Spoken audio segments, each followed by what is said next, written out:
Thank you. It's a great pleasure to be back in person on the stage. The last 2 years were quite a change of mind. I would say that we're living in a time of transformation that's pretty much unprecedented. Not just in terms of technology, because a lot of technology is finally actually working, right? And that, for example, artificial intelligence, it's not like humans, it's not that intelligent, but intelligent assistance is working really well, right? So software is getting smart, machines are learning. Climate change, we have all the tech we need to solve climate change. Already almost there. I'll talk more about that later. We're just not using it wisely. But you look at all the changes, there's technology, and then there's social changes, like what happened in social media, right? We're sort of witnessing the end of the social media period as we know it. Right? What happened in governance, like all of Southern America is now left-leaning parties, right? And basically the world is changing at a mind-boggling pace. And I want to start by saying that really I love this term that I ran across somewhere on Twitter that, I hope it's still there tonight, I'll take another look. But Permachange, right? Permachange to me means basically, some people say it's VUCA, right? Constantly one wave of change after the other. And that's some waves that have been there for a while, like climate change, which is now exploding, right?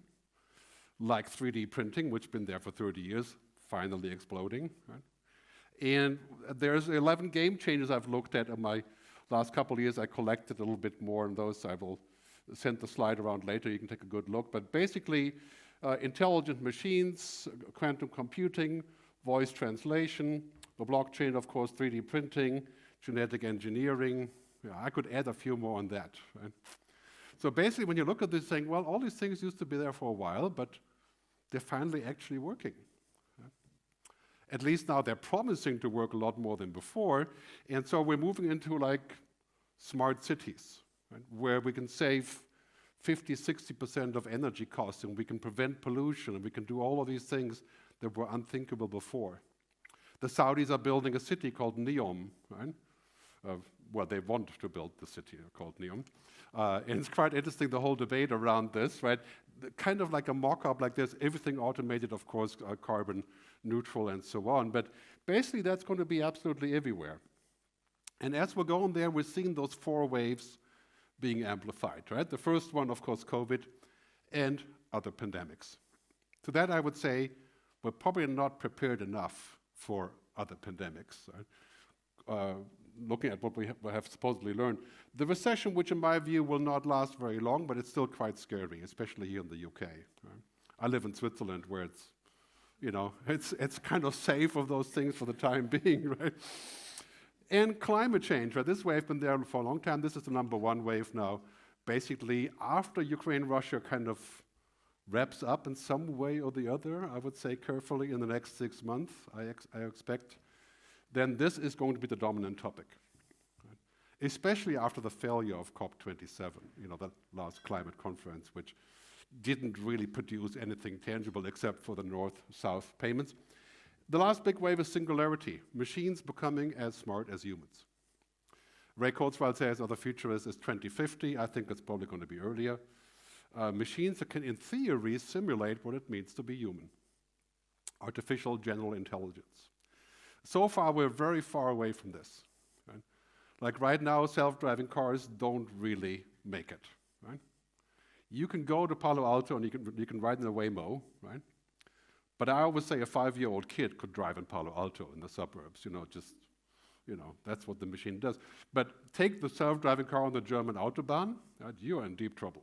Right? And we really don't have self-driving. We have attempts, right? And that is because machine intelligence is pretty far away from human intelligence, right? We have social intelligence, emotional intelligence, cognitive, of course, but these waves are coming everywhere. So I would say the next 10 years will bring more change than the previous 100 years. And guess what? This isn't bad news, right?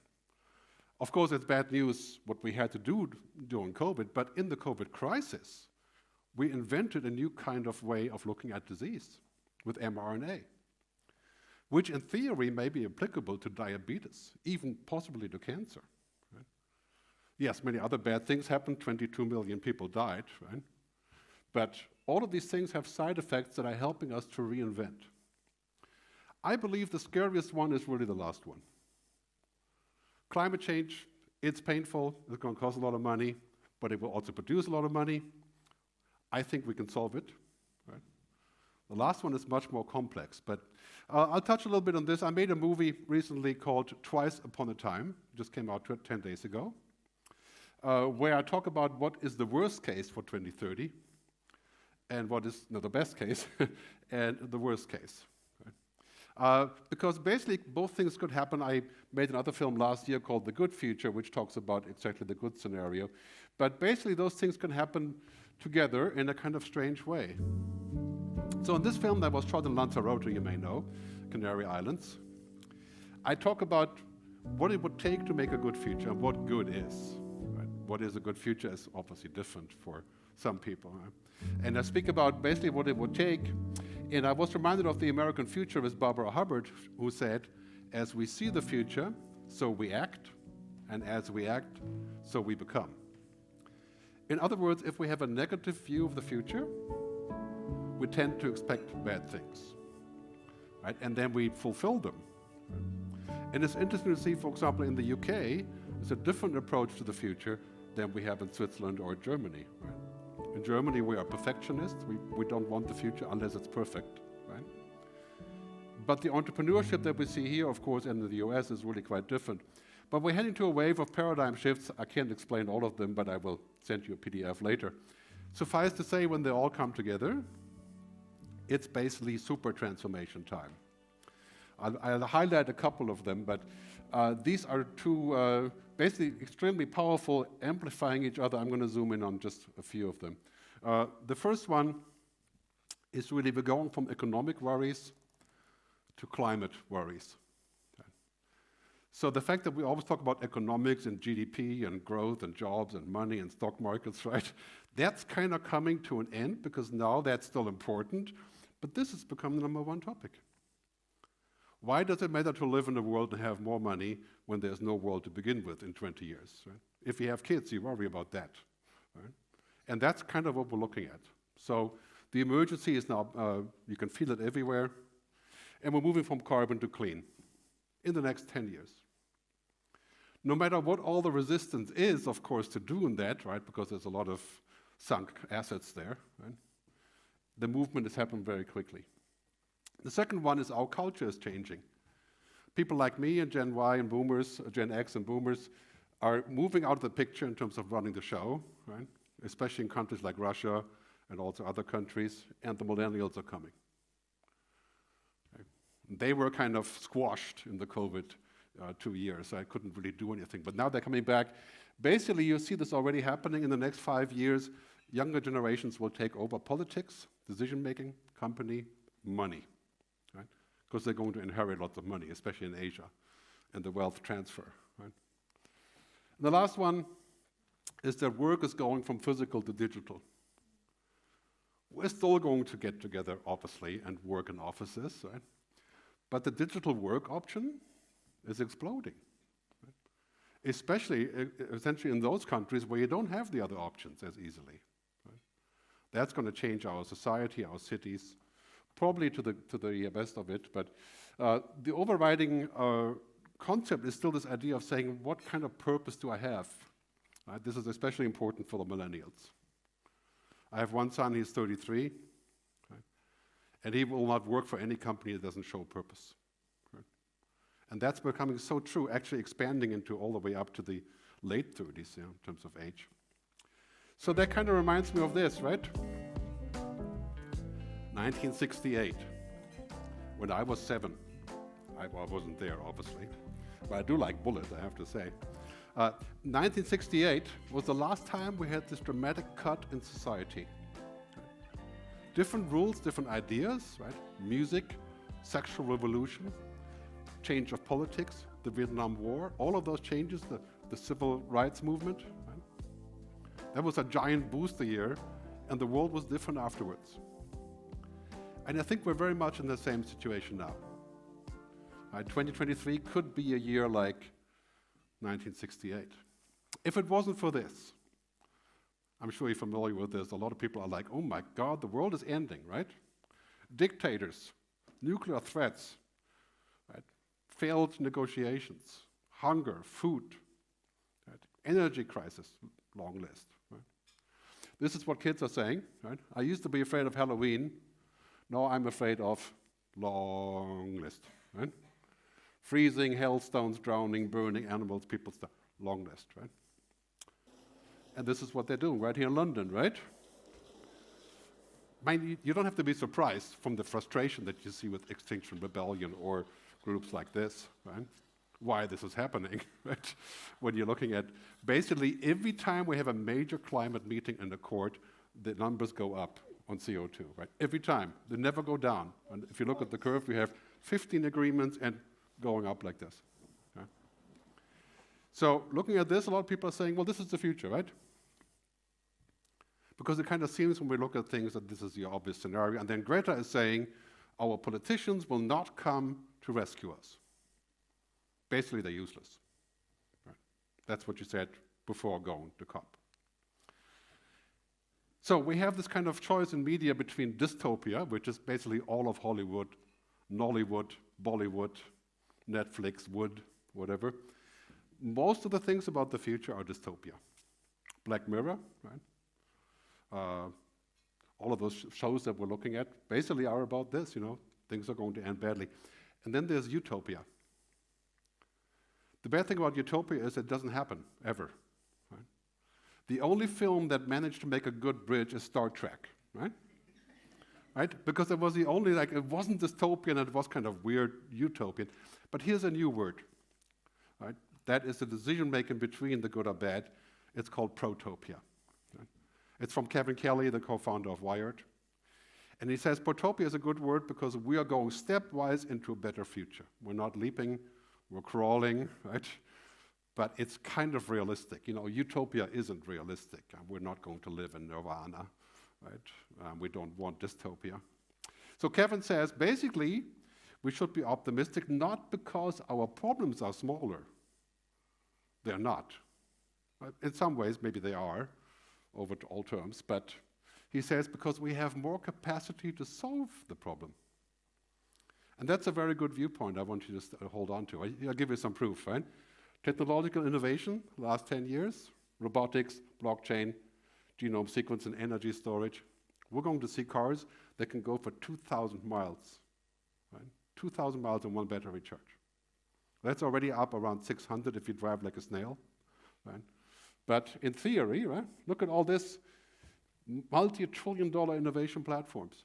Right? There's plenty of innovation, plenty of money, plenty of new jobs. Right? That's all right here in front of us. Technology is making everything cheaper and cheaper.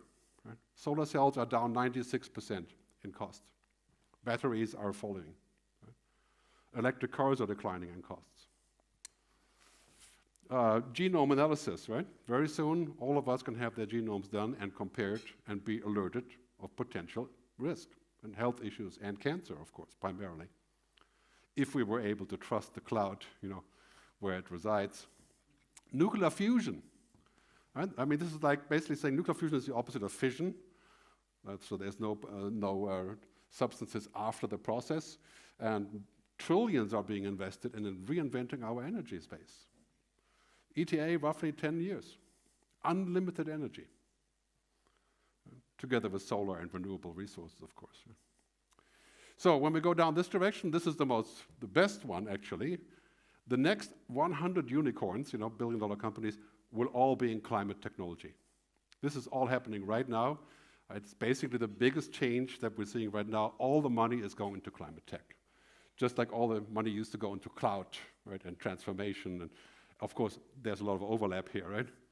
Lots and lots of people are investing. And it's amazing. So I always say we have all the tools, the science and the tech, but we must work on the TELOS, right? The wisdom, Greek word, right? Using it correctly, putting the money in the right places. What we have now clearly is this, right? We have this already at the horizon. Green is the new digital. In every possible way, investment, jobs, output, money, change. Right? So that's good news, I think, because basically it says, if we weren't so stupid about our policies and making the wrong decisions, we have everything already, right? I mean, what we have to do is switch the $5.6 trillion of fossil fuel subsidy to green, right? Yeah, it's going to hurt a few people, but you know, the same companies will still be there, just like the record labels are still there with Spotify. Right? So we're seeing that future forming this, and we have 3 simultaneous revolutions at the same time. The first ones, you know, of course, the first 2. The other 3 are now digital revolution, sustainability revolution, and human revolution. They're all happening at the same time.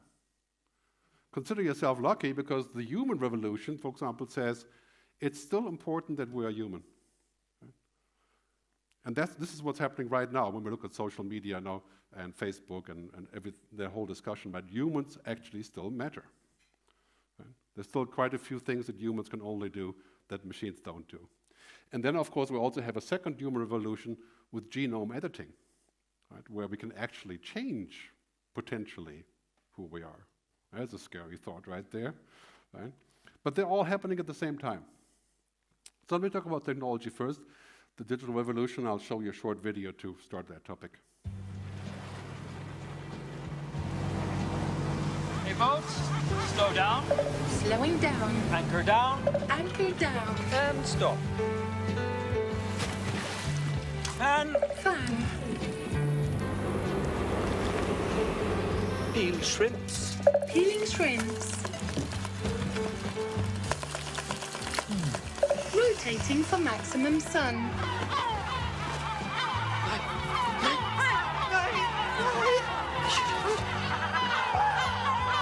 Hey boat, start a... Wrong voice command. Hey boat, start a... Error. Hey boat, start a... Sorry, I don't understand. No! Fun. Oh! Hi, Miriam. Well, you get the point, right? This is an insurance company from Norway, I think, that made this commercial. But basically, it kind of shows in a paradigm, in a parody kind of way, how technology that means well and that in principle should work is not actually working, right? This is kind of like digital money, right? If you imagine we all switch to digital money, like many so-called bank digital currencies, right? If we switch to that, then it could be, for example, that we have a control mechanism that says, well, you can spend that money that you're getting through digital means, right? For example, through retirement benefits and so on. So it's many things of those where we have to worry about technology becoming a little bit too much. So this little animation here shows kind of what's happening there. Is it starting? No? Okay, sorry, I'll play it one more time. So I have hope that it will recover, but if not, we can skip it. So sorry about that. Okay, well, let's skip this one.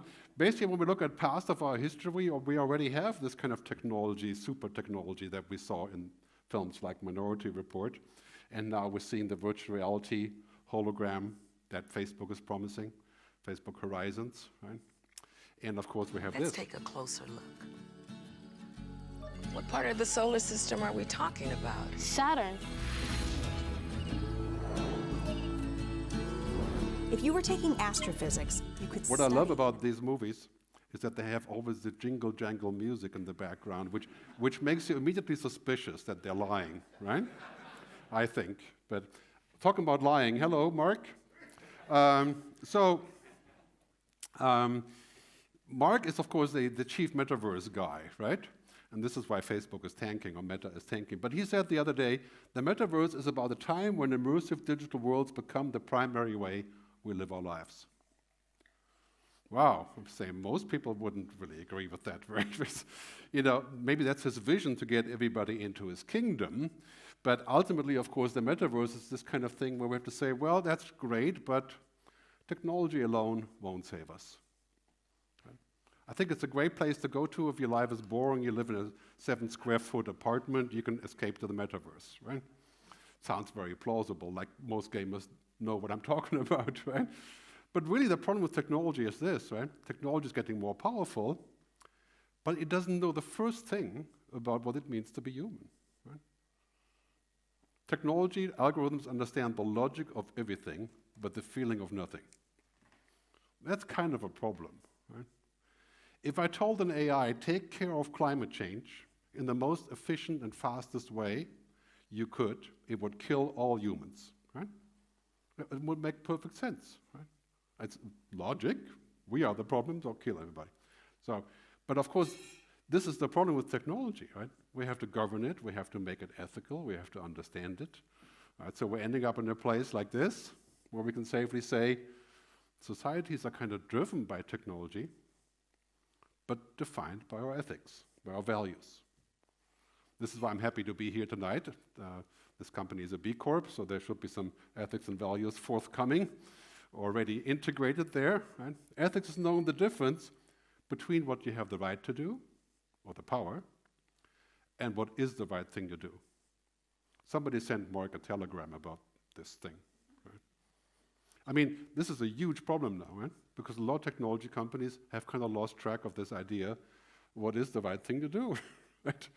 And so this becomes an issue when we look at technology, because technology in the beginning is very often like a present. Right? Instagram, like 6 years ago, now it's a bomb, right? A suicide machine for girls. Right? So we're now basically at the point where we say too much technology is probably not good. It's like too much alcohol, too much smoking, too much eating. You know, more people die from obesity than hunger every year. Shouldn't say that before dinner, I suppose. But in any case, I mean, this is, of course, an inherent challenge in technology. Right? So let's talk about sustainability. Basically, what's happening here is that unthinkable becomes the new normal. Don't think for a minute we're going to keep stalling like we have been. Right? This has become a movement, like Gandhi freeing the Indians from the UK. Right? Declaring their own country. Right? Took 5% of Indians to be part of that movement, and then became 50, and very quickly. Right? This is what we have now. As soon as Ukraine-Russia winds down in some way, this is going to explode. Right? So that means, for example, a carbon tax on flying, every single flight we take, carbon tax on meat, maybe even pan-European, you know, those guys over there, pan-European carbon tax mandatory to get out of the jam. I'd be the first one to agree. I live in Switzerland, I'd be safe, right? But just kidding. But basically what happens here is that all of a sudden our economic paradigm changes, and it's no longer tech, which is tanking, right? I call it jokingly the SUSDAC, right? The Sustainable Company Stock Market. Maybe Unilever would be the first one to kind of move over to that, right? And this is happening all across the board now. The whole ESG thing is being rebooted, right? In this direction. Funding primary change to get out of fossil fuels. On the topic of flying, right? Of course, I am the worst offender here, you know.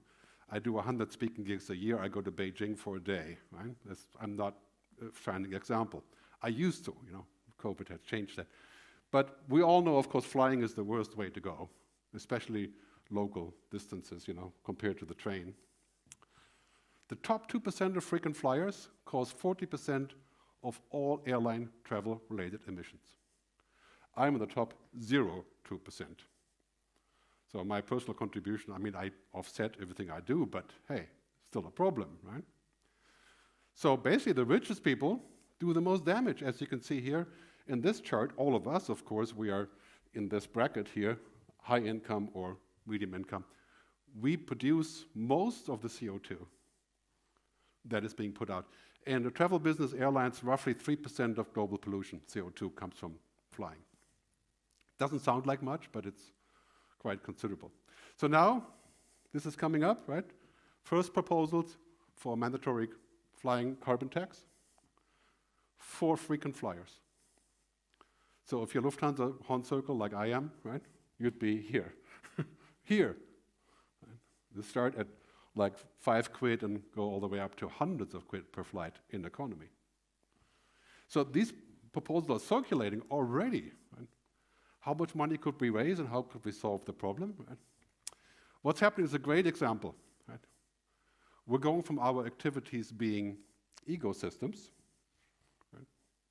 Essentially, it's something we can do, something we enjoy, so it's for us, it's okay, was okay for a long time. 2, ecosystems. The entire car industry is now an ecosystem, right? Mobility, scooters, electric services. And this is happening in every single industry. In pharma, for example, we're going to see a combination away from this kind of idea of pills and medication to technology and pills, right? This kind of idea of saying, okay, we can have network devices and digital therapeutics and so on. Same basic idea. But the biggest change is here, right? As we're looking back at a week where Aramco had the biggest profit ever, 46% up in BP as well, right? But we're seeing this becoming a mainstream topic, right? Being in the oil business in 5 years will be like being engaged in a criminal activity. And so they are maximizing whatever they can at this point, right? But it's quite clear what's happening here is that this paradigm is shifting. New York Times, 2 days ago, right?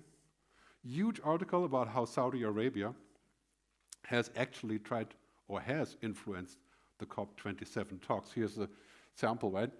Basically, the Saudi representatives at COP27, they blocked the idea of mentioning fossil fuel in the final agreement, and they succeeded. Right?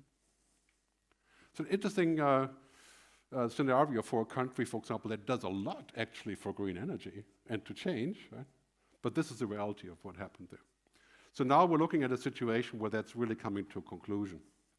And again, like I said earlier, that's going to be a big impetus to change across the board. I'll talk about humans a little bit, and then I'll wrap up my talk. First, clearly this is what's happening, right? The human evolution, right? The question is, how far do we go? Right? I mean, we're kind of here now. Next year, we have the Apple glasses coming out, augmented reality, that may be great for professionals.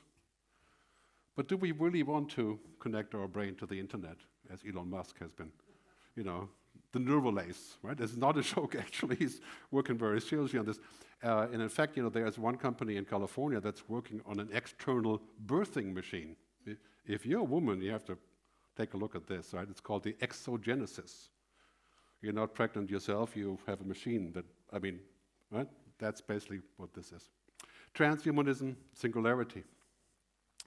In this world that we're going into, we have a lot more robots everywhere. Software robots, hardware robots. But they will do only really the utmost routines. And this new pyramid is shaping up, right, to where we're saying basically what's happening on the lower part of this pyramid, like Maslow, machines can do most of this. Right? Intellectual knowledge, logic, data, information. Binary, right? Yes, no, if this, then that, right? Humans don't work like that, right? Like if I talk about your husband or your wife, you don't go back to your back of your brain, you pull up a JPEG and say, that's my wife, or so, right? We don't work like this, right? It's much more connected. So what we do is on top of this pyramid, this is the human-only turf.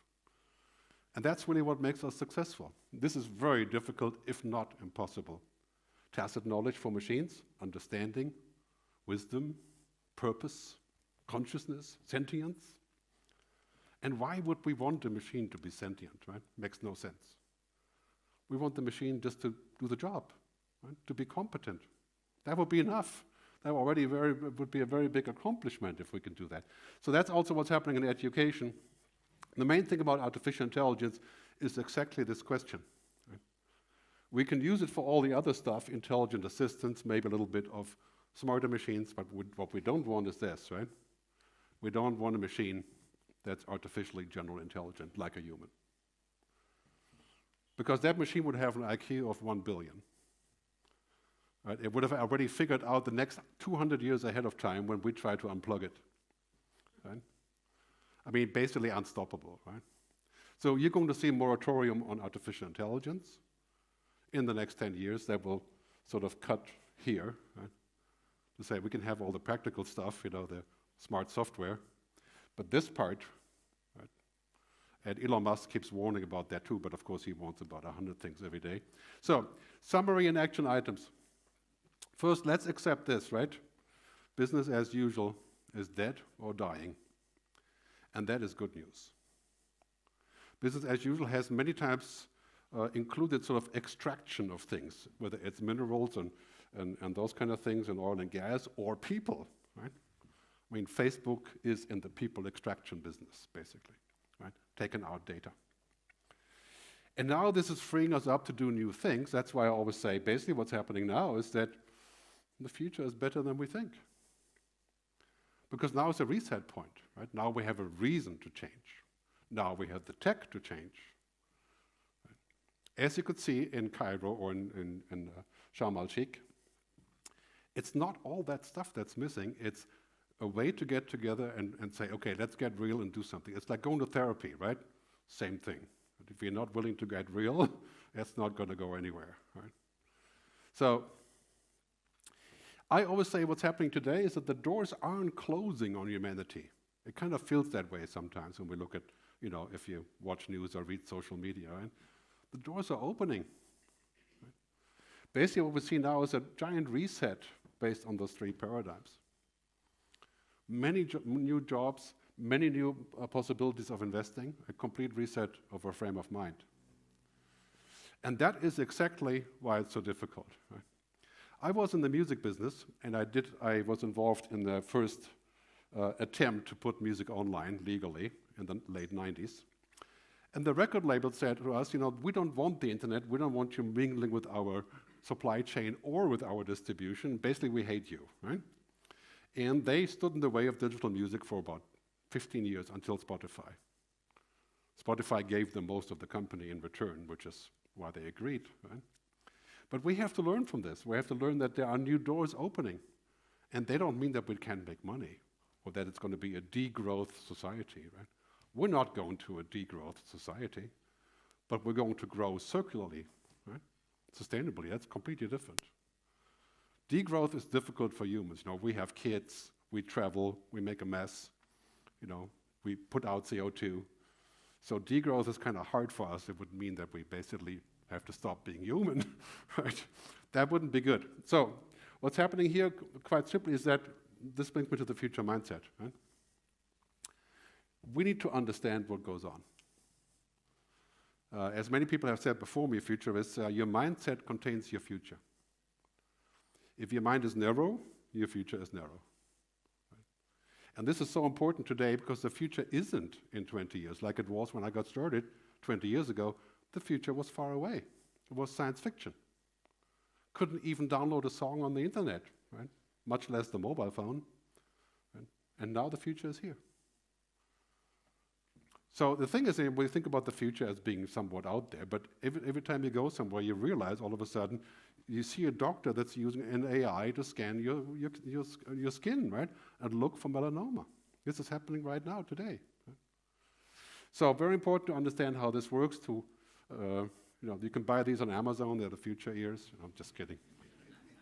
So how do you, this is of course the radar operator from the 30s, right? That they were forced to wear these funnels so they can hear the enemy planes, right, coming. And sometimes they were like huge, like 20 feet tall, so you can hear everything. The first thing is observation, right? I mean, if you can't answer the question, what is your job going to look like in 5 years? What will your company do? You are in deep trouble, right? Because we're not talking about 5 years, we're talking about 5 months at the pace of things, right? Exponential pace. So that's very important to work on this and to go away from this thinking about that everything is going to be difficult, right? Volatile, uncertain, complex. That is true, and that's not going to change. Right?